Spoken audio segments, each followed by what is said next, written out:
Bem-vindos! Vamos pensar um pouco? Eu sou a Laura e esse é o PeripaCast, episódio 1 do nosso novo quadro, o Cinefilô. Esse quadro consiste na abordagem de temáticas importantes a serem discutidas, sempre utilizando um filme como base. Para isso, traremos convidados e convidadas que possuam propriedade para falar do assunto. Além dessas convidadas e convidados, que vão representar diversas perspectivas sobre os assuntos, participarão também outras pessoas que se interessam pela discussão. Hoje, no primeiro episódio, abordaremos o tema machismo, desigualdades e violência de gênero, utilizando o documentário What Happened, Miss Simone como base para o diálogo. Contaremos neste episódio com a participação especial de Gabi Rocha e Ellen Silva, salientando que esse quadro é uma extensão de um evento tradicional que fazíamos presencialmente na universidade, mas que devido à pandemia foi reformulado. Sendo assim, esse formato tende a ser mais descontraído e menos formal e sistemático que os outros. Antes de tudo, gostaria de falar sobre uma parceria que firmamos recentemente, que é o projeto Mulheres por Elas, um projeto super importante do coletivo Unidas pelas Mulheres, de São Carlos.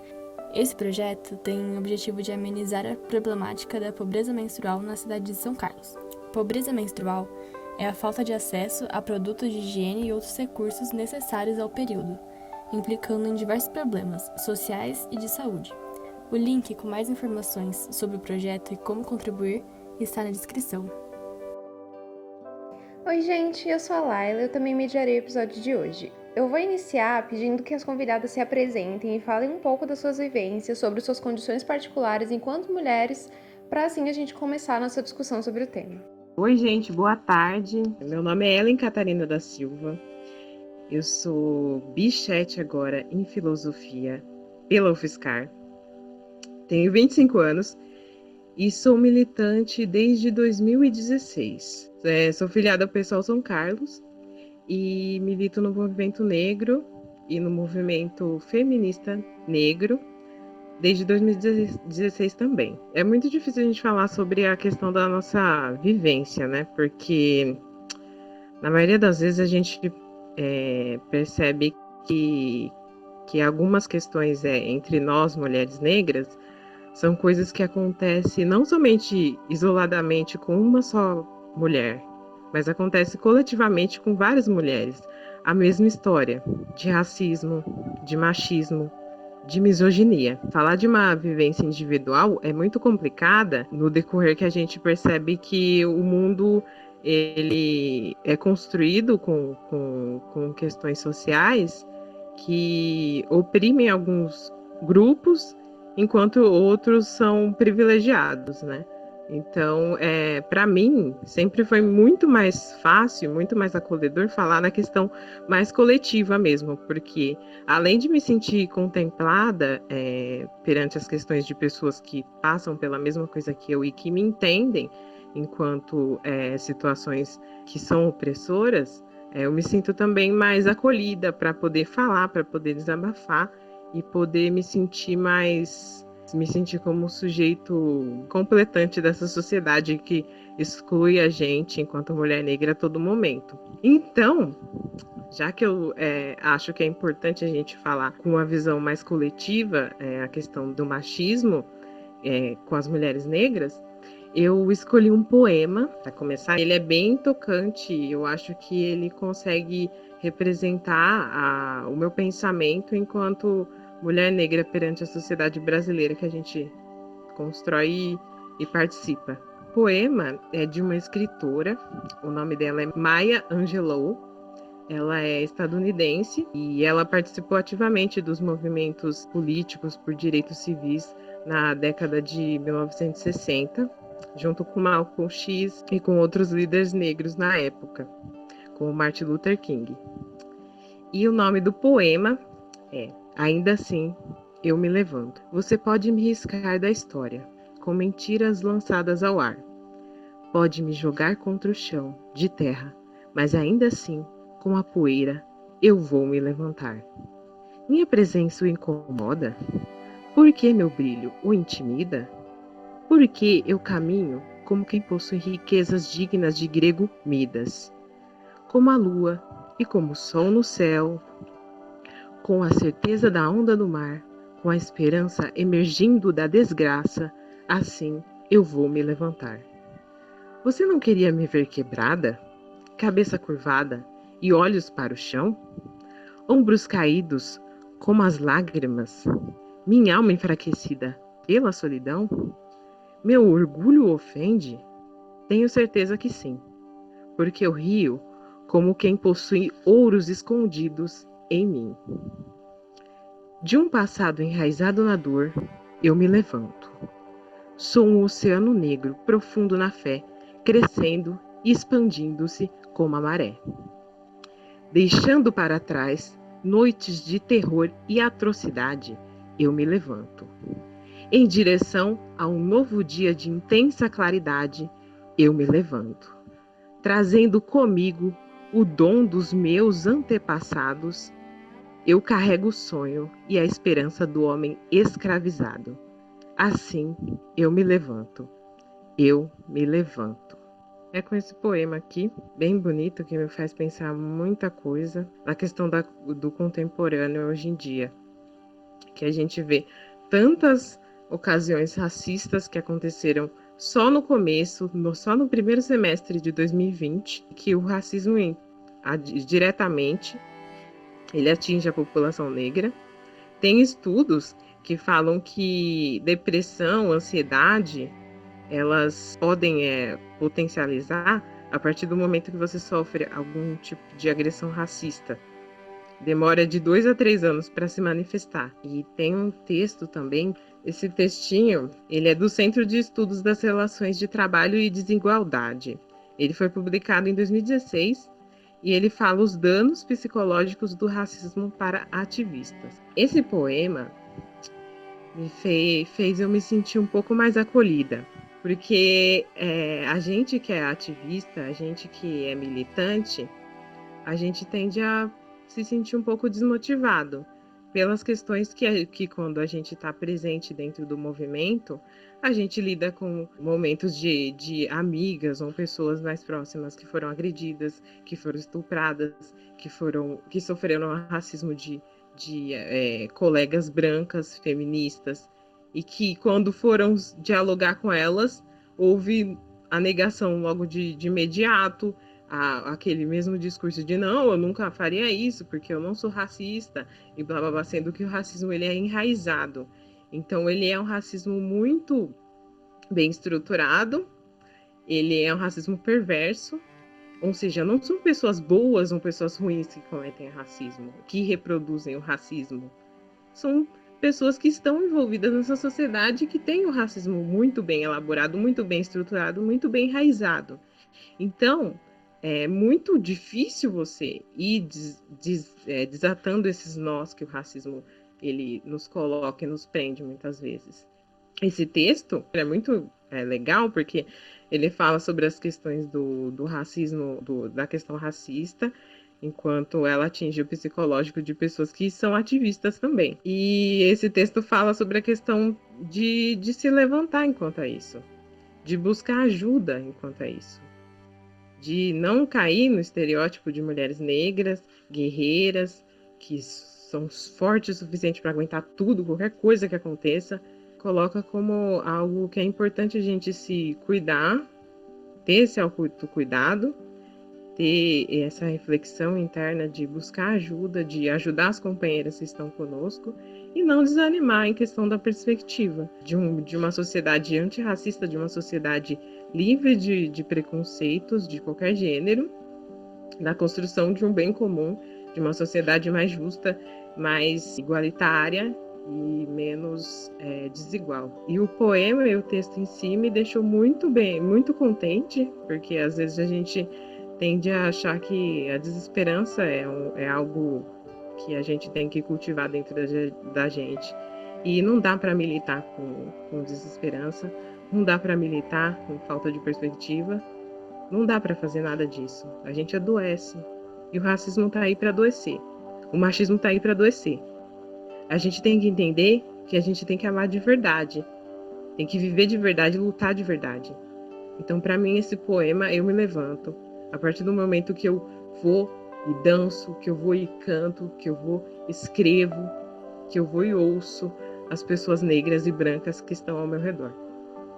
E que eu me amo em primeiro lugar, e amo a população negra, e amo o que eu faço. E milito há 4 anos, vai fazer 5 anos, e apesar de o desânimo que a gente se encontra, todos os problemas que a gente se encontra, é importante a gente se manter vivo e manter os que estão à nossa volta vivos também. Nem que seja na memória, nem que seja na luta. Olá, eu me chamo Gabi Rocha, eu faço mestrado em psicologia, na Federal mesmo, né? E as meninas, elas chamaram a gente para falar um pouco sobre como a gente sente esses efeitos do machismo na nossa vida, né? Como que a gente absorve, como que age, talvez, em nós, né? E então eu entendo que o machismo ele seria uma das bases ou seria também uma base da transfobia, né? E esse machismo então que seria decorrente dessa hipervalorização da identidade, né, do homem cisgênero e heterossexual, né? E tudo que essa identidade representa, todo esse poder, essa pseudo superioridade, digamos assim, né, em detrimento de outras identidades, né, que são vistas como femininas, secundárias, inferiores. E no meu caso, eu me considero uma travesti, né, uma pessoa trans que tem uma identidade feminina. E justamente por ser essa identidade, por ter essa identidade feminina, eu também sinto esses efeitos de diversas formas na minha vida, né? Sobretudo a partir da objetificação do meu corpo mesmo, né? Que eu percebo que quando se é travesti nessa sociedade, sempre há essa hipersexualização, fetichização e objetificação do corpo mesmo, né? Nós somos vistas como pedaços de carne, né? Mais carne de segunda, terceira, quarta, quinta. Bom, eu acho também que é importante falar um pouco dessa situação da nossa comunidade, digamos assim, né? Como é ser travesti nessa sociedade tão violenta, tão, enfim, precarizada mesmo, né? Geralmente, os nossos históricos, principalmente das pessoas trans que apresentam identidades femininas, né, que seriam mulheres trans e travestis, são históricos de exclusão, né? Ou como eu costumo dizer, né? São caminhos de exclusão que permeiam toda a nossa vida, né? Geralmente, somos expulsas de casa muito precocemente, ainda aos 12 anos de idade, por volta dos 12 anos de idade, por aí, 12, 13, 14. Somos expulsas da escola também, né? Ah, tá. E na família, geralmente ocorre uma fala assim, né? Ou vira homem ou sai de casa, né? E como não consegue virar homem, olha que simbólica essa frase, né? Virar homem, né? Olha um dos efeitos do machismo aí, né? Então a gente acaba sendo expulsa de casa, né? E na escola também ocorre uma expulsão, seja direta ou indiretamente, porque a escola ainda não sabe lidar com a diversidade de gênero, assim como não sabe lidar com o racismo e diversas outras opressões. Então, pensa como é difícil para uma criança chegar na escola, em um espaço escolar, e não ter ninguém para conversar, né? Não ter ninguém para interagir e para se desenvolver como ser humano mesmo, né? Também sofrer piadinhas constantes, bullying, enfim. Então ocorre essa exclusão que muitas vezes vem sob o aspecto da evasão escolar, né? Mas que na verdade não é uma evasão, é uma exclusão muito significativa que geralmente ocorre. Do mercado de trabalho também, né? Muito difícil a gente conseguir emprego formal, né? Que entende que seria uma categoria que oferece alguma garantia trabalhista, alguma seguridade, né? Tanto é que a gente não vê travestis nas lojas, a gente não vê nem andando à luz do dia, A gente não vê, a gente não tem como amigas, eu tenho no meu caso, porque eu sou travesti, né? Mas vocês, de modo geral, não têm, né? Tipo, não se tem amigas travestis, não se tem amores, não se tem trabalhando na loja que você frequenta, muito menos dando aula, né? Então, a gente percebe que socialmente se tem essa imagem, essa sensação de que não existimos mesmo, né? E, com base em tudo isso, ou melhor, por meio de todo esse histórico, né, de exclusão, de violência e de marginalização, parece que também tem um determinismo social, né? Tem um caminho que é visto como natural, né? Ou como único a ser seguido, que seria, então, a prostituição como única forma de subsistência, de obtenção de renda e de sobreviver mesmo. Então é isso. Todos os outros caminhos se fecham e parece que a única forma de sobreviver que ainda é dada a nós é a prostituição, mas uma prostituição compulsória, né? Porque eu não tenho um discurso cristão contra essa forma de trabalho e nem nada, mas a minha questão está em ser uma coisa realmente compulsória, né? Em realmente parecer que não há outra possibilidade de vida. E dito isso, a ANTRA, né, diz que 90% das travestis e das mulheres trans se encontram na prostituição. Apenas 6% possuem emprego informal, que também já é um emprego precarizado, né? Já não se tem muitas garantias, enfim. E apenas 4%, né, que possui emprego formal, com alguma possibilidade de progressão e de renda. E isso se dá por todo esse histórico que eu já falei antes, né? E, portanto, a gente pode dizer que essa mesma sociedade, né, que ela exclui da luz do dia, é a que busca na prostituição também, né? E também eu percebo que há uma desumanização de nossos corpos, né? Tipo, a gente ainda parece que muitas vezes não somos vistas como humanas mesmo, né? É mais um objeto sexual, é mais uma coisa estranha andando, é mais uma coisa mesmo, né? Nesse sentido de coisificação mesmo, né? É uma coisa que não dá para entender, né? Que não é inteligível a essa sociedade cisgênera, né? E isso se reflete também nos dados sobre violência, né? Porque o Brasil ainda tem a triste marca de ser o país que mais mata travestis e transexuais do mundo, né? E as mortes, geralmente, elas são violentas, degradantes. Tem muitas meninas que tiveram, tipo, a cabeça arrancada, sabe? Decapitação mesmo, né? Também com sinais de violência sexual, ou arrancam órgãos genitais também. Enfim, geralmente são mortes assim que você vê que a pessoa tinha um ódio, né? Que ela queria muito eliminar alguma coisa ali que talvez era uma coisa dela também, né? É algo que tinha nela, talvez algo reprimido, talvez algum desejo, não sei, mas é algo assim tão forte que ela precisa extirpar, né? Ela precisa acabar com a existência daquele outro ser humano que tá ali, né? E na pandemia, como é que fica, né? Esses períodos pandêmicos, que geralmente é uma população, é uma comunidade, né? Que já é precarizada, que já é marginalizada, e nesse período se torna ainda pior, né? Porque como a maioria de nós ainda tem como fonte de renda e de subsistência a prostituição, como que fica agora, né? Que principalmente os clientes assim, sumiram, né?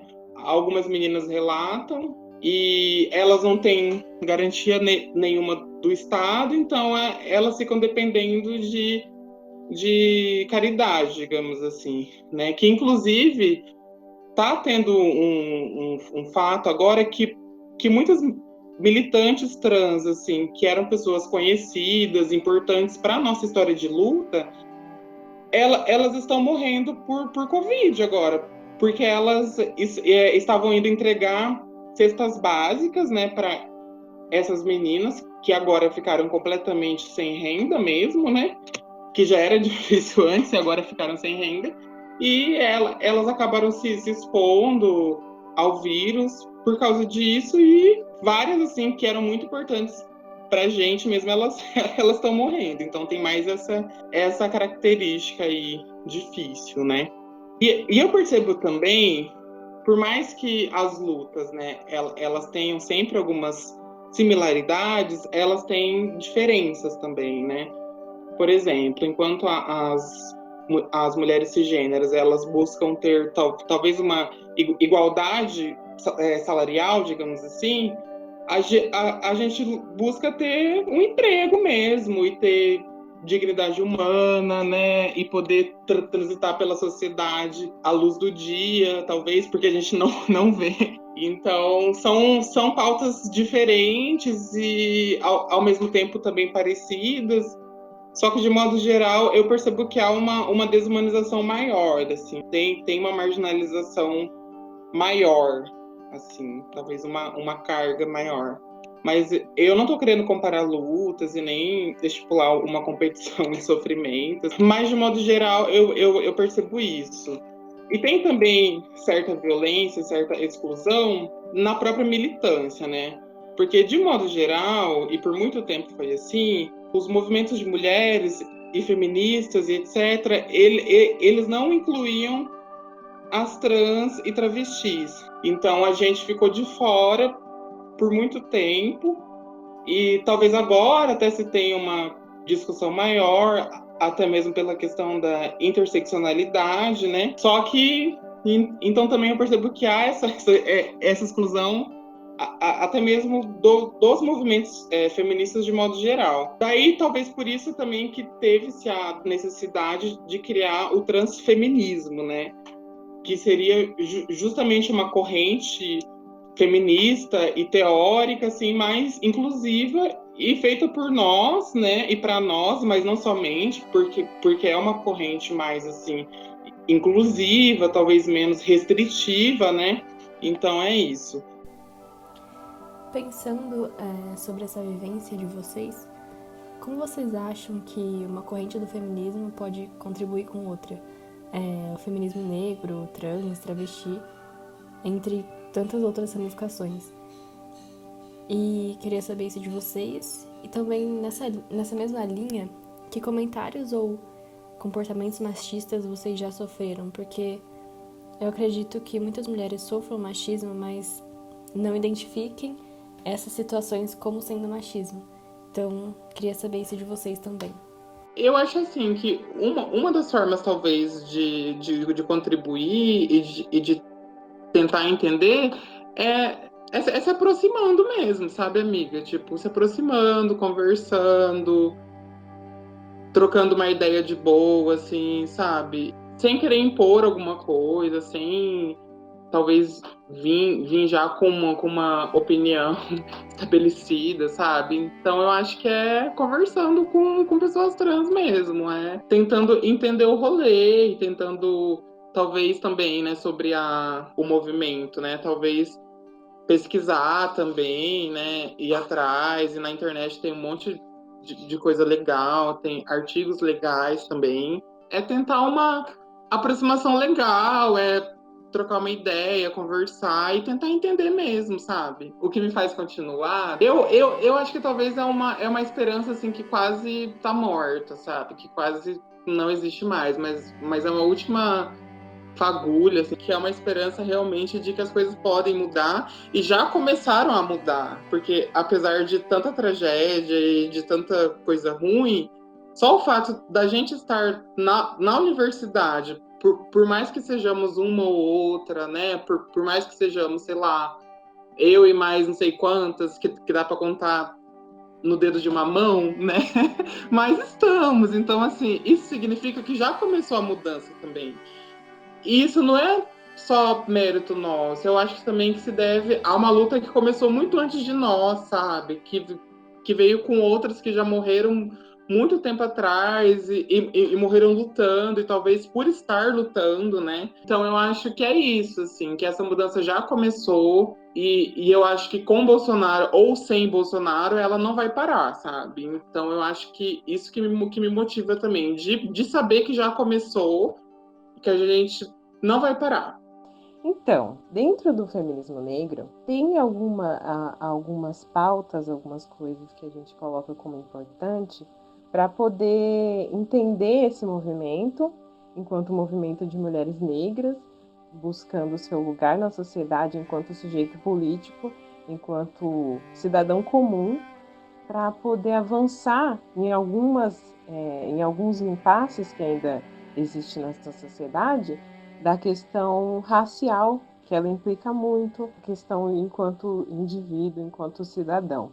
Então, eu acho que alguns temas que são interessantes estudar, e a gente tem acesso a vastos conhecimentos, por exemplo, pelo YouTube, se não tiver condições de comprar um livro, em PDF também, se não tiver condições de ter um livro físico. Então, tem alguns temas que eu acho que são importantes, como o racismo estrutural, que é importante, é um assunto que está ganhando visibilidade conforme o tempo foi estruturando esse assunto, porque antes era dito como racismo simplesmente, não tinha a questão de estruturar ele, de mostrar onde ele está, de ter um embasamento mais objetivo. Tem o Manual Antifascista, que é um livro que é da Djamila Ribeiro, uma filósofa contemporânea, e também tem um tema muito importante, que eu acho que ele é um pouco mais complexo de ser entendido, que é o da solidão da mulher negra. Lembrando que esses três tópicos aqui que eu estou falando é para a gente poder entender mais o movimento negro e as pautas das mulheres negras no movimento. A solidão da mulher negra é um tema mais complexo, que envolve dados do IBGE falando sobre a questão do celibato obrigatório de mulheres negras, né, da solidão dessas mulheres negras, que também é muito fácil de ser encontrado no YouTube. É um assunto muito que ganhou visibilidade também conforme o tempo foi estabelecendo mais esse assunto, se abrindo mais para esse assunto, conforme as pessoas foram desconstruindo mais a questão racial. E também algo que eu acho muito importante, agora é o meu ponto de vista, assim, estando no movimento negro, é a minha opinião, de como combater o racismo no feminismo. Eu acho que, de fato, é importante pessoas brancas se imporem, se colocarem enquanto porta-voz da questão racial. Se a gente for procurar no YouTube ou em livros, por exemplo, a gente encontra autores negros falando sobre racismo, youtubers negras falando sobre racismo. Muito difícil a gente ver youtubers brancos falando sobre racismo, autores brancos falando sobre racismo. Eu não sei se tem algum tipo de medo, algum tipo de dificuldade de falar algo errado na questão racial. Gente, a gente está aqui para errar mesmo, é errando que se aprende. A gente não nasceu aprendendo a ler e escrever, a gente teve que aprender isso com algum professor. Então, se algo for dito errado e alguma pessoa negra te corrigir, aprenda com o erro e não cometa mais, simplesmente. Agora, ter medo de falar sobre o racismo, que foi uma pseudociência no século XIX, que colocou as pessoas negras como inferiores às pessoas brancas, ou seja, uma pseudociência que já inferiorizava pessoas negras pela questão fenótipa, pela questão do corpo ser um pouco, dos lábios serem um pouco mais grossos, do negro ter um cérebro menor do que o cérebro da pessoa branca. Ou seja, ele é uma construção científica do século XIX criada por pessoas brancas. Então eu acho, enquanto Ellen, muito irracional pessoas brancas não quererem falar sobre o racismo, que foi algo criado por elas. Então, para mim, no combate eficaz ao racismo, que parta por pessoas brancas, é falar sobre racismo. Em qualquer meio que esteja, pesquisar antes de falar, pesquisar a real origem do racismo e disseminar em todos os lugares onde tiver. Se tiver YouTube, é no YouTube. Se tiver livro, é no livro. Se puder escrever um texto, é um texto. Se puder falar para aquele tiozão do pavê que reproduz o racismo, fale para ele que está reproduzindo o racismo. E fale para ele que você reproduziu também, e que eu reproduzi também, e que ele está aí para isso, para destruir, para ir pegando aos poucos e corromper a sociedade.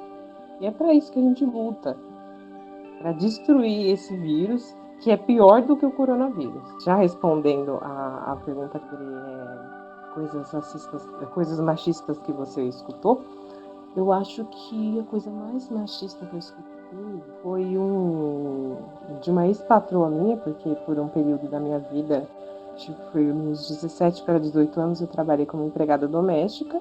A minha ex-patroa, ela falou o seguinte para mim, ela falou que não me via como uma universitária, porque eu disse para ela que aquele trabalho seria temporário, por questões financeiras, que eu estava passando dificuldade, então eu precisaria de dinheiro. Aí ela falou para mim que não me via como universitária, que ela me via como uma empregada dela.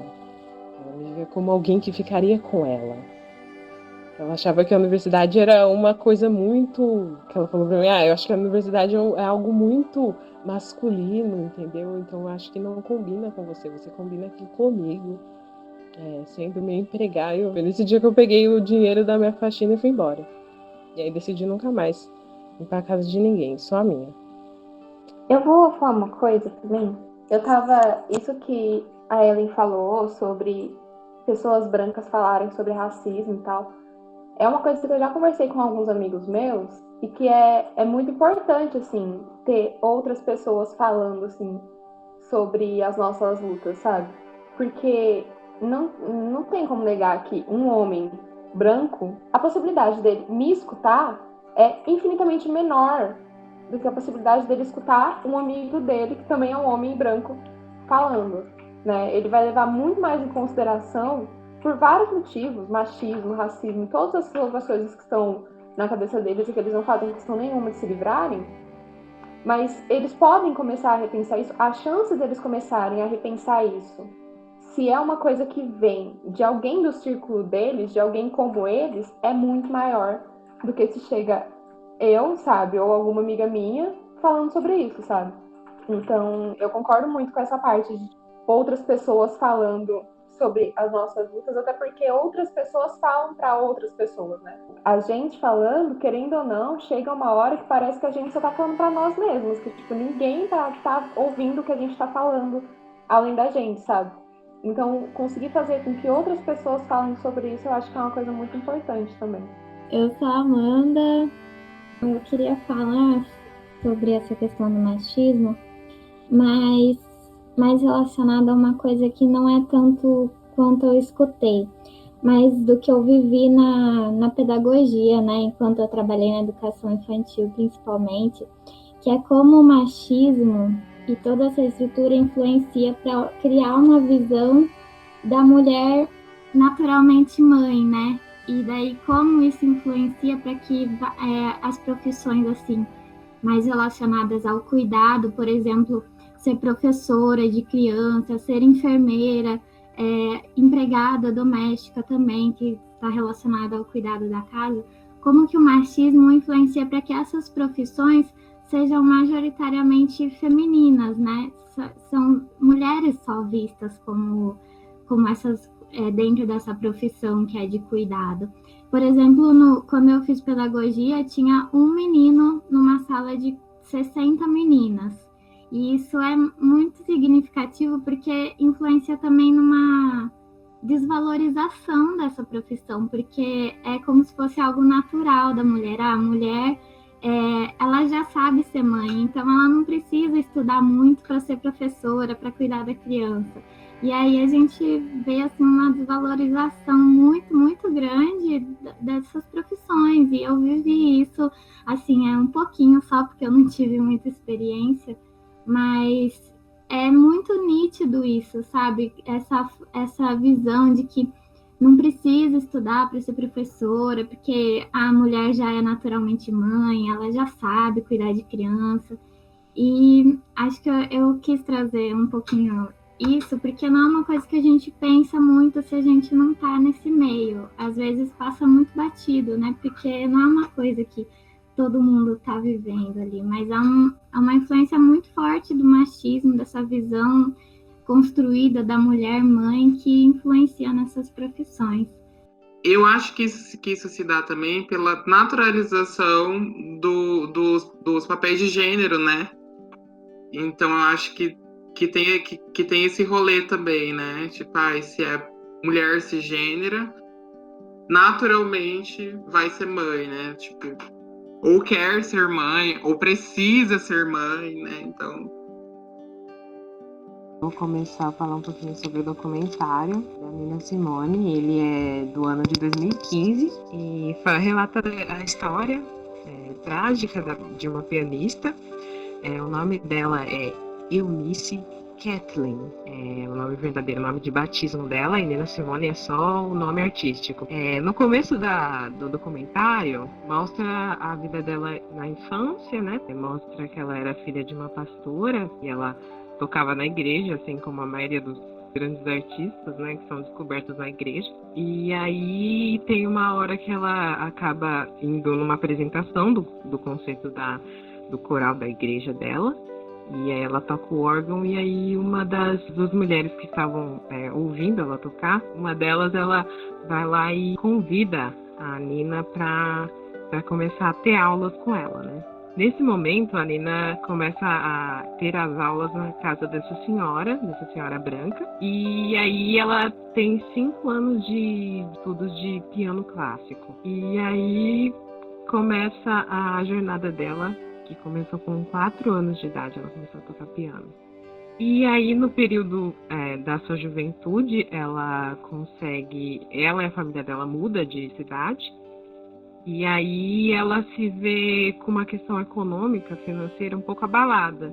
Eles eram muito pobres, e aí ela se vê como alguém que precisa sair em busca de emprego. E ela consegue um emprego como pianista em um bar. E ela faz alguns empregos informais também em outros bares. Mas esse bar, especificamente, o dono do bar, ele fala para ela que para ela conseguir um emprego, ela vai ter que cantar também. E não era muito a ideia inicial dela na época, né? Aí ela começa a cantar, e aí ela consegue atrair um público grande até, de fãs, de pessoas que admiram o trabalho dela. Ela começa a fazer bastante sucesso. Em um desses encontros, ela acaba encontrando o marido dela. No decorrer da série, ele vira o seu empresário. Ela começa a deslanchar na carreira musical, com a ajuda do esposo e de outros amigos que viram a competência dela. Ela consegue aparecer em alguns programas,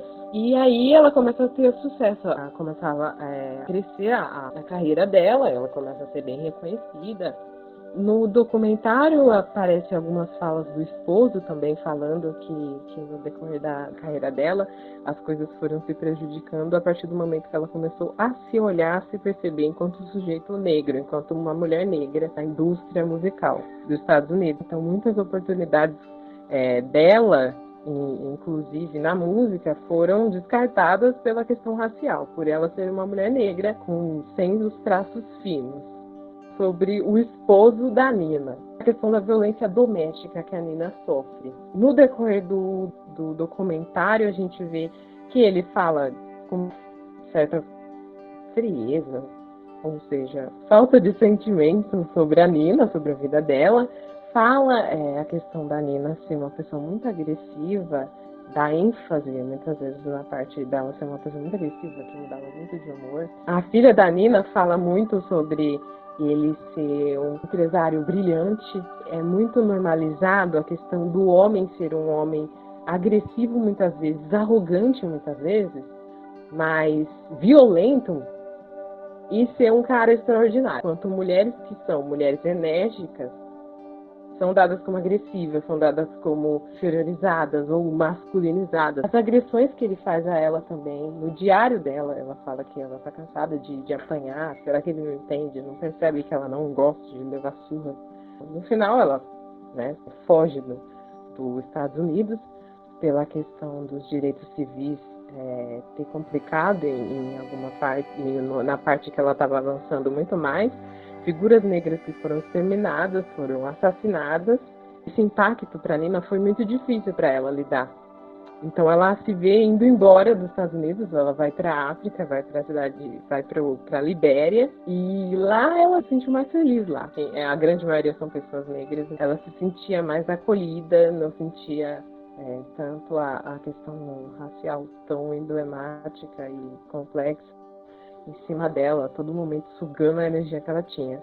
E quando ela vai para a África, ela começa a se perceber, se conhecer, se entender. Ela começa a buscar ajuda dos amigos dela. Os amigos dela começam a perceber que ela está indo um pouco mais diferente, que os surtos de raiva e as mudanças constantes de humor começam a aparecer de uma forma mais, não ocasiões isoladas, mas constantemente. Ela recebe o diagnóstico de maníaca, depressiva e bipolar.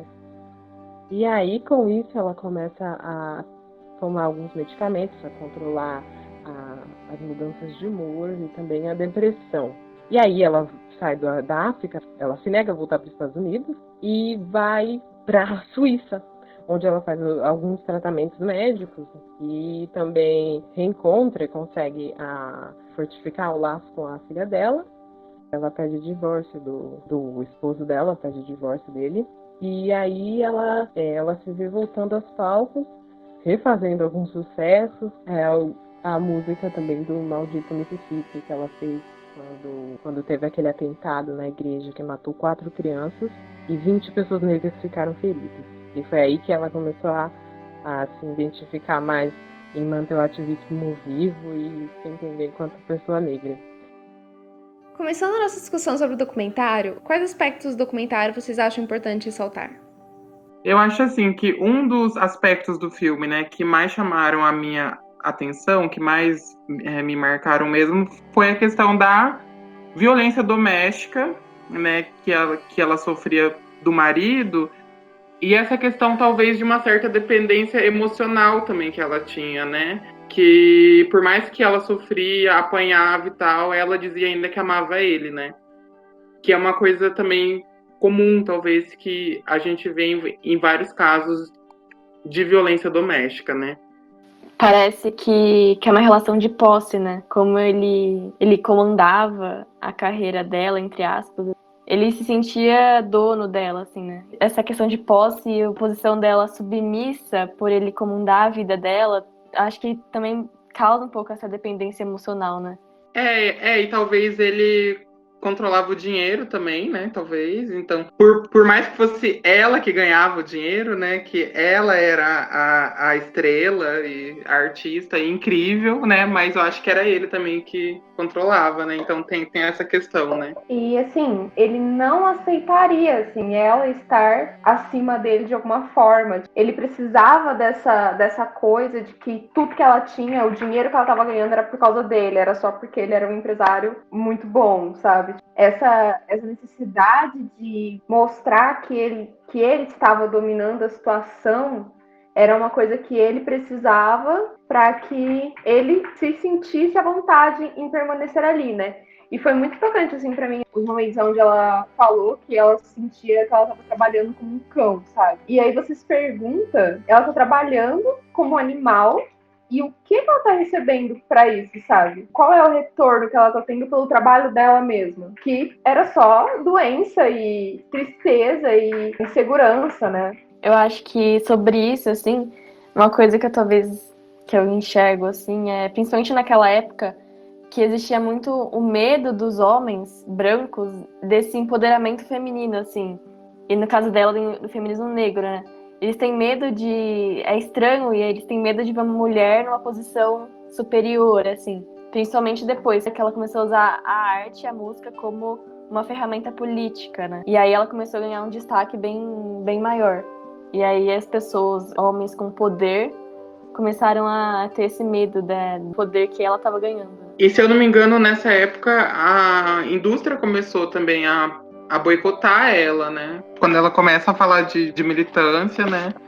Falaram, não pode mais. Você tem que cantar apenas músicas bobinhas. E uma coisa também que a gente pode perceber com o esposo dela, porque a gente vê que socialmente o homem sempre foi construído para tomar as rédeas da própria vida, saber cuidar dos negócios da família. É sempre o homem que tem os lugares de fala sempre já bem determinado, já. Então isso é muito problemático.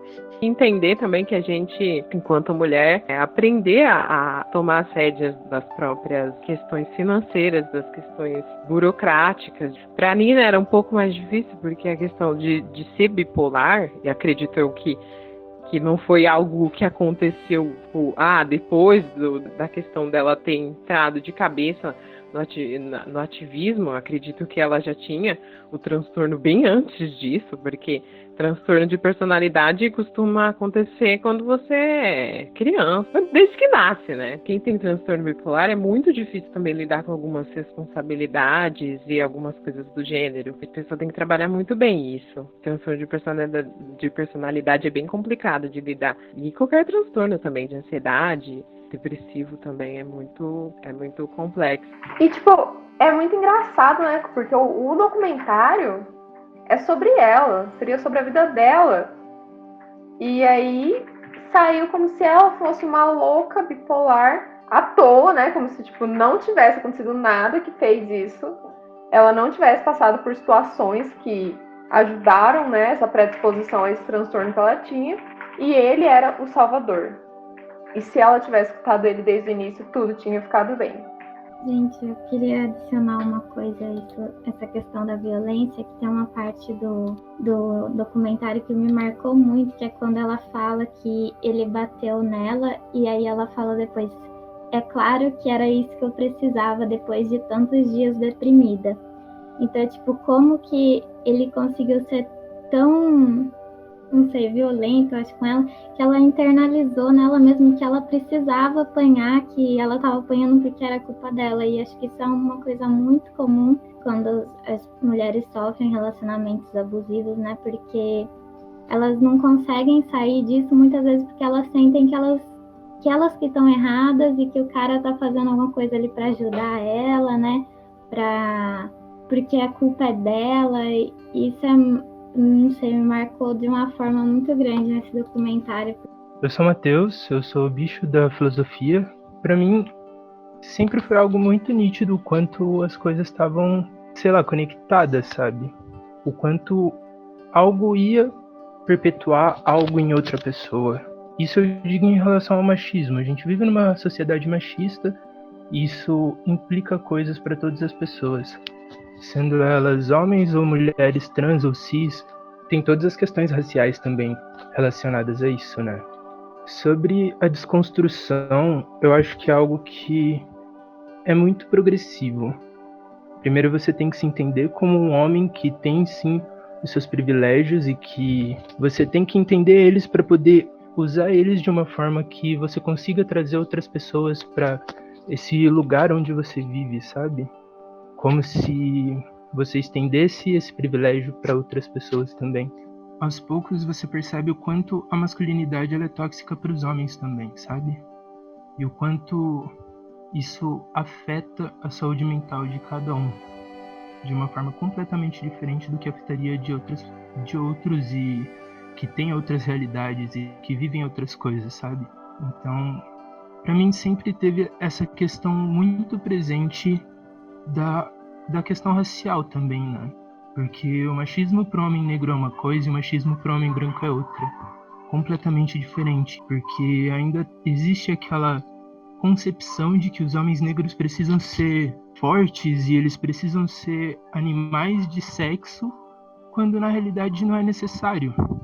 Você só precisa ser você mesmo e não invadir o espaço do outro, sabe? Acho que uma das coisas que mais me incomoda em relação ao machismo é simplesmente o desrespeito com o espaço e a liberdade alheia. em que os homens eles simplesmente se sentem no direito de ter alguma atitude ou ter alguma fala que invada o espaço de alguém e deixa essa pessoa completamente desconfortável. Não faz nenhum sentido um homem acreditar que uma mulher vai gostar de ser chamada de gostosa na rua, sabe? A masculinidade, ela existe, tem que entender ela para conseguir tornar ela algo que não seja tóxico para nenhuma das pessoas que esteja envolvida.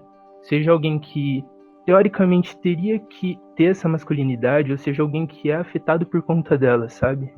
Aos poucos a gente tem que ir transformando isso e trazendo para que seja algo muito mais saudável para a gente conseguir construir uma sociedade saudável e igualitária para todos. Olá, sou Daniel Galvão, estudante da medicina da UFSCar. Eu gostei muito do filme e gostei muito das reflexões que vocês trouxeram. Acho que eu conseguiria ficar ou só ouvindo, mas eu fiquei pensando em algumas coisas, assim. Então, quando eu fui assistindo o filme e fazendo comparações assim com outras coisas, fiquei pensando um pouco sobre isso da função da sexualidade, da posição como mulher, do ocupar espaços, né? Então eu fico pensando que nada é absoluto, né? Então, da mesma forma, tem uma fala no filme que ela fala que ela estava lá para querer mostrar que a pessoa negra é bonita e que a pessoa negra também pode ser considerada bonita e também pode ser considerada gostosa e também, enfim, né? E aí eu fico lembrando do Racionais também, né, no Brasil. Eu acho que tem muitas falas machistas, mas quando o Racionais vai e chama o negro ou a negra de gostosa, é diferente de um homem branco chamar um negro ou uma negra de gostosa, né? Eu acho que para o Racionais, por exemplo, é reivindicar a posição de querer ser um corpo que pode desejar, né? E aí a Nina Simone também ela coloca isso, né? É pouco explorado assim, no filme a questão da sexualidade dela e tal, mas como que mulheres e mulheres negras e mulheres trans ocupando espaços constroem significação, né? Por exemplo, eu acho que uma mulher, por exemplo, vamos pegar a realidade como histórica, né? E lá atrás, e a primeira mulher que falou que queria desejar, né? E que desejava seja um homem, por exemplo, né? Isso já estava sendo, na minha opinião, assim, transgressor, né? Porque a mulher, ela já saiu do lugar de passiva e começou a desejar. Tudo bem, começou a desejar o homem, depois vai vir uma Cássia Eller e vai falar que vai desejar uma mulher. Ou vai vir a Pablo e vai falar que vai ser uma mulher trans desejando. E aí você vai olhar, não, a Pablo objetifica o corpo dela. Mas ela é uma mulher trans desejando e objetificando. E aí talvez nem seja objetificando, seja se colocando, né? E aí eu fico pensando nessas revoluções que só de estar no espaço já é revolucionário, né? Então eu, como homem branco, cis, acho que a minha posição é pouco... se eu só de estar, eu já estou num lugar privilegiado. Aí eu fiquei assistindo o filme, mas onde que está o feminismo na Nina Simone? Está em simplesmente ser, né? Em simplesmente existir dentro do espaço e construir sexualidade, construir... Aí depois ela vai falar... Eu achei impressionante quando ela falou que... Porque primeiro ela fala, eu queria ser da música clássica, né? Queria ser do movimento de música clássica. Aí depois falou, não, mas talvez eu não era isso que eu queria. Eu não queria nem ser do movimento de música clássica, nem ser do movimento de música popular. Eu queria ser do movimento de direitos humanos, né? De direitos civis, perdão. Então eu queria ser do movimento da música pelos direitos civis. Então ela é contra a própria saída dela, né? Então acho que eu fiquei pensando um pouco nisso, né? Em como o corpo da mulher quando vai ocupar espaço, já é transgressor. O corpo da mulher negra já é transgressor, da mulher trans já é transgressor. Eu pensei um pouquinho nessas reflexões, assim. E aí, o filme por si só já né? A transgressão em si, né? Já é construir a transgressão em si. Só pra me corrigir, eu falei que a Pablo é trans, mas na verdade ela é drag, né? Então acho que um exemplo melhor seria a Linda Quebrada, né? E é também importante a gente seguir a linha de seguir e contemplar pessoas que fazem, que cantam, que escrevem e que são mulheres também. É uma forma de desconstruir o machismo. Assim que a gente procura intelectuais que sejam mulheres, assim que a gente procura artigos de mulheres, assim que a gente procura pesquisa científica de mulheres. Entender o contexto do que o machismo coloca a gente na sociedade Entender que esse machismo mata, entender que ele causa o feminicídio. Entender essas coisas, a gente consegue ter uma percepção maior de sociedade e das mudanças que a gente quer que aconteça nela, né? Sexualidade para a mulher negra é algo tão falado para fora, as pessoas falam tanto, que no final você mesmo não sabe, você mesmo não entende, você mesmo acha que, meu Deus, eu tenho que ser aquela coisa animal. Então, é algo assim que é tão falado, e a gente acaba o quê? Internalizando, trazendo pra gente essas questões, achando que a gente tem que agir de tal forma, e quando a gente age de forma diferente, por exemplo, sendo uma pessoa menos expressiva em alguns momentos, aí as pessoas falam, mas eu achei que você era quente. E aí quando você é uma pessoa que gosta de mostrar sensualidade, uma pessoa que gosta de se vestir sensual, as pessoas ficam, mas você está fazendo isso porque você não se percebe enquanto uma pessoa que pode sofrer assédio ou que está pedindo para sofrer assédio ou alguma coisa do gênero. Então, assim, para a mulher negra nunca é um meio termo, nunca é um lado ou outro. Você tem que seguir a linha reta de normalização, uma linha reta de esquecer as questões sexuais, o que é muito, muito, muito prejudicial. No documentário é dito dessa forma, umas crises, uns surtos sexuais, sendo que no meio industrial, meio musical, a gente se depara com vários casos de homens que assediam funcionária, assediam empresária, que assedia empregada doméstica. Então, assim, surtos sexuais, entende? Acho que ela só queria transar, e isso não tá errado em nenhum momento. Em que livro tá escrito que isso é errado? O feminismo tá nela mesmo, o feminismo tá dela, tá no jeito que ela dança, tá no jeito que ela fala. A música pra atacar, a música pra atingir, a música pra pegar pesado, pegar fácil. Aqui ninguém quer pegar fácil, não, a gente quer pegar pesado. Uma outra questão, assim, que eu também percebi no documentário, a questão da maternidade com a profissão, que vai um pouco de encontro com o que a gente já falou, sobre as pessoas enxergarem a mulher como tendo um instinto materno. E a partir do momento que ela se torna mãe, existe um conflito direto entre a profissão dela e ela como mãe. E isso não é colocado para os homens, né? Porque o homem também se torna pai, se ele quiser, ou não, mas enfim. E ninguém coloca essa questão de, como que você vai conseguir conciliar sua profissão com o fato de você ser pai? Porque não enxergam o homem como cuidador de um filho, sei lá. Isso é bem evidente também no documentário. E o quanto a gente julga também, né? Tipo, que pelo fato que ela foi pra África, né? Pra Libéria, sem a filha dela, a gente fica, nossa, que absurdo, né? Ela foi sem a filha. Mas, tipo, se fosse um homem, estaria tudo bem, né? Tipo, ele ir pra outro lugar sem a filha também, né? Então, essa coisa do amor materno, que na verdade é um mito, né? Isso, o quanto também penaliza, né? A questão da escravatura aqui no Brasil. As mulheres negras, na época da escravidão, não tinham o direito de ser mãe, por exemplo. Tanto que eram denominadas como procriadoras. Haviam relações sexuais entre os escravos, os escravizados, para poder gerar mais escravos, ou seja, não precisar o dono de escravos poder comprar mais escravos, então elas eram denominadas como procriadoras. Não tinham direito de ter seus filhos, não tinham direito de amamentar seus filhos, e amamentavam os filhos das mulheres brancas. Então, o direito de ser mãe para a mulher negra aqui no Brasil é algo bem trabalhado há pouquíssimo tempo, porque a gente está há 136 anos de liberdade. Pode parecer que não, mas só fazem 100 anos, galera. Um século. E acho que pensando nisso, assim, afinal, né, o que aconteceu com ela? Esse é o nome do documentário, né? Parece que colocam a culpa do que aconteceu nelas, desconsiderando tudo o que ela sofreu, assim, toda a pressão, o machismo, as agressões. Parece que a culpa disso tudo é dela, sabe? E toda a trajetória, que foi totalmente culpa do marido e outras coisas, tipo, ninguém fala muito sobre isso, né? Parece que ela construiu a carreira dela e ela acabou com a carreira dela, sozinha. Só complementando também, a gente consegue pensar sobre isso, acho que a Ellen falou isso já, como a vida do ativismo desgasta, né? Como o machismo afeta diretamente a mulher, porque ela teve um final bem triste, assim, com depressão, etc, etc. Isso com certeza é consequência do que ela passou durante a vida dela. Né? Meu nome é Fábio, né?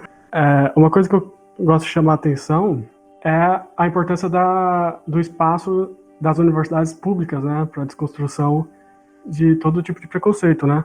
Eu sei que as universidades públicas elas têm muitos problemas e também têm muitos limites, né? Mas eu acho que elas têm o potencial de uma construção de espaços e contextos que acabam com os preconceitos como o machismo ou racismo pela raiz, né? Essa ideia de contexto intersubjetivo ou espaços intersubjetivos é uma ideia legal porque cria a ideia de que o sujeito ele não é o indivíduo não é um sujeito indivisível, né? E não é uma coisa unificada, né? Ele varia de acordo com o espaço e o contexto em que ele está, né? E quando eu cheguei na faculdade, eu lembro que uma das minhas primeiras disciplinas foi com uma professora maravilhosa, que ela passou Simone de Beauvoir pra gente. E o que estava tendo naquelas aulas? Ela estava criando um contexto ali em que era muito difícil vigorar o machismo ali. Não tinha espaço para isso.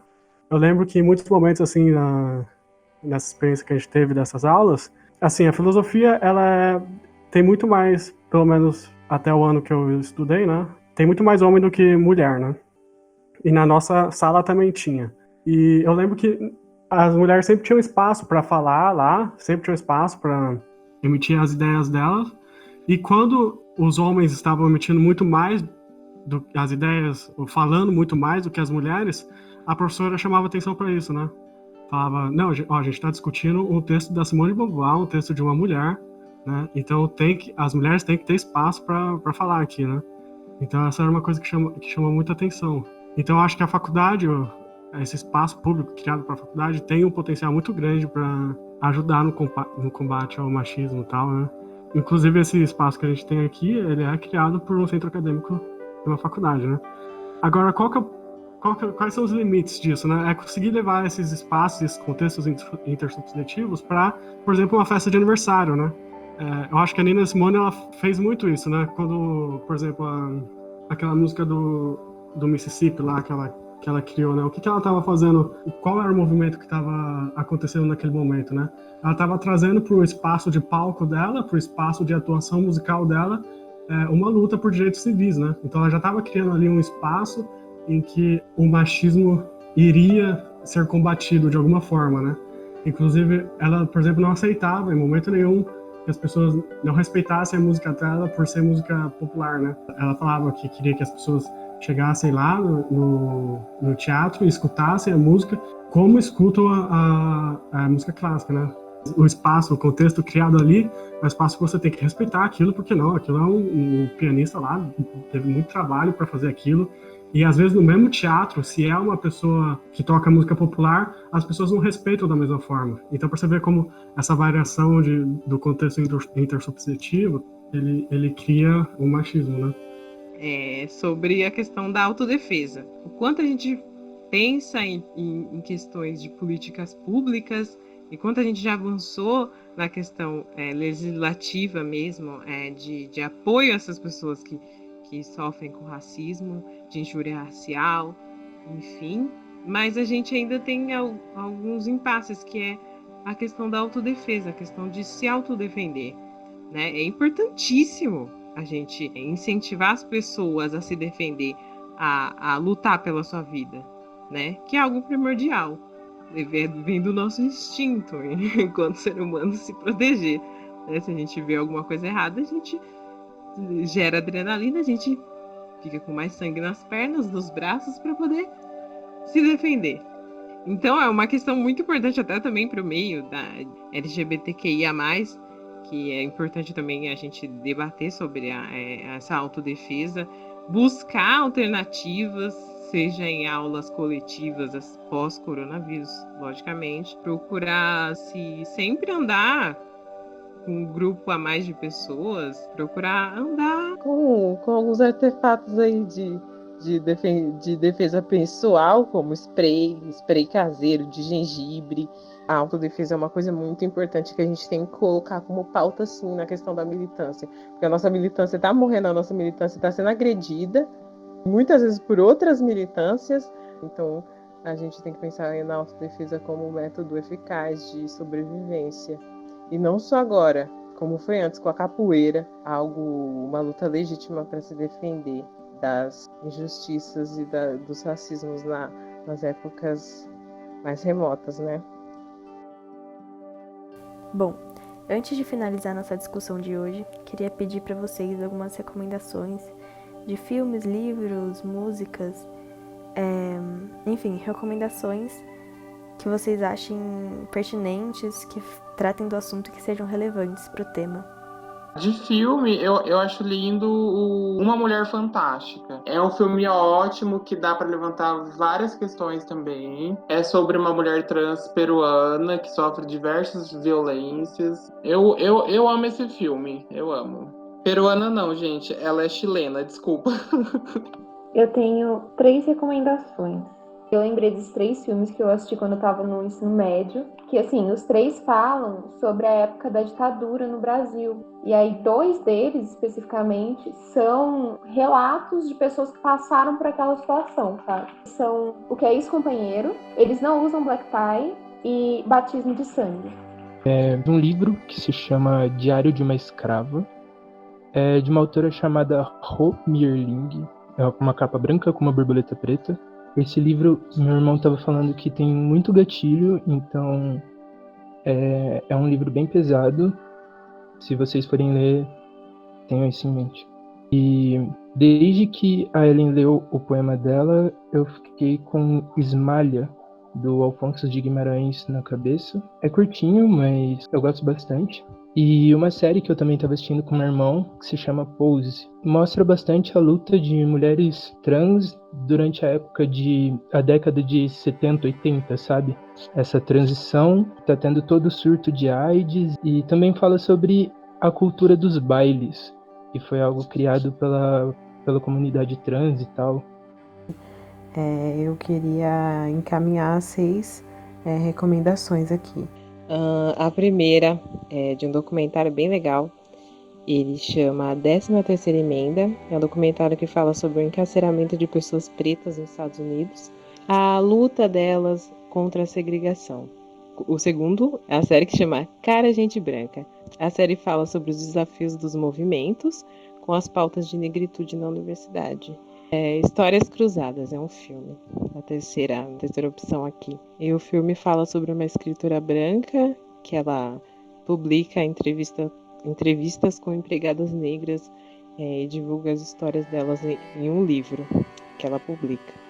Tem um outro filme, Os Escritores da Liberdade. Ele é um longa que narra a história de uma jovem professora, que ela se depara com um ambiente escolar diferente, né? De adolescentes e jovens adultos que têm algum tipo de reabilitação social. E essa professora, ela estimula o desafio de reabilitar esses jovens, nada contra a maré, instigando a confiança e o reconhecimento dos valores e da tolerância. Eu vou recomendar aqui o poema da Maya Angelou. Ela é uma escritora norte-americana, ela é dançarina, ela fez cinema, ela fez teatro, teve um papel significativo no movimento de direitos civis nos Estados Unidos. O nome do poema é Ainda Assim Eu Me Levanto, que eu citei no começo. Por último, é um nacional. É um documentário que chama Cláusula. É um documentário que explica como a depressão afeta o processo criativo de artistas. Bom, esse episódio fica por aqui. Muito obrigada pela participação de todos e todas hoje. Gabi e Ellen por terem topado, os demais participantes também. Foi uma discussão muito agregadora e importante. Obrigada pelo convite, meninas. Eu amei também participar e ouvir e aprender. É isso, amei. Até as próximas. Olha, gente, muito obrigada. Gabi Rocha, muito obrigada mesmo, adorei. Foi uma experiência, assim, Não, indescritível. Laila e Laura, obrigada pelo convite. Eu me senti lisonjeada por falar de um assunto tão complexo, tão difícil, até pra gente que tá há muito tempo na militância, é difícil pra gente lidar, então é isso. Gente, eu só queria agradecer muito, imensamente, a todos que ouviu a gente e participou da discussão. Obrigada e até o próximo episódio.